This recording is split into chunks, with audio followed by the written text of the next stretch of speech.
President Trump lashed out at critics Saturday in defense of his mental fitness for office, calling himself a very stable genius in a tweet storm of boasts.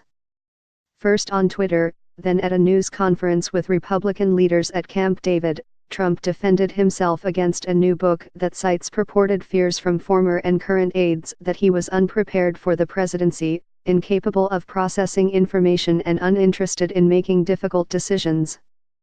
Citing his success in business and on television, as well as his victory in presidential politics on my first try, Trump tweeted that his record would qualify as not smart, but genius, and a very stable genius at that.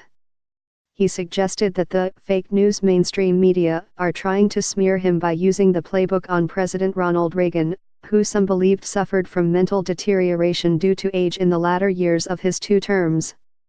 Reagan was diagnosed with Alzheimer's disease after leaving office. During a news conference at the presidential retreat in Maryland, where Trump and GOP leaders were formulating their 2018 agenda, the president denounced the book's author, New York media writer Michael Wolff, and a high-profile source, former White House chief strategist Stephen K. Bannon. Trump, whose personal lawyer sent a cease and desist letter in an effort to stop publication of Fire and Fury, inside the Trump White House, has also called for tougher libel laws.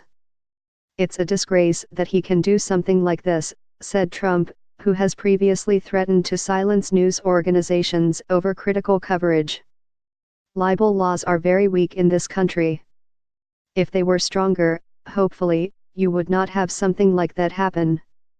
Trump's outburst magnified attention on the book that his aides have derided as fantasy and complete fiction, but it also seemed to reveal a president who relishes constant conflict as feeling more besieged and isolated.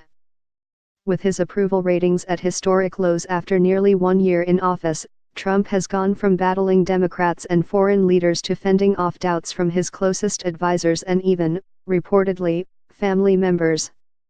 Wolff, appearing on NBC's Today Show on Friday, said that 100% of Trump's team, including daughter Ivanka Trump and son-in-law Jared Kushner, both White House advisors, doubted the president's competency and grew more alarmed by his temperament during the first months of his presidency.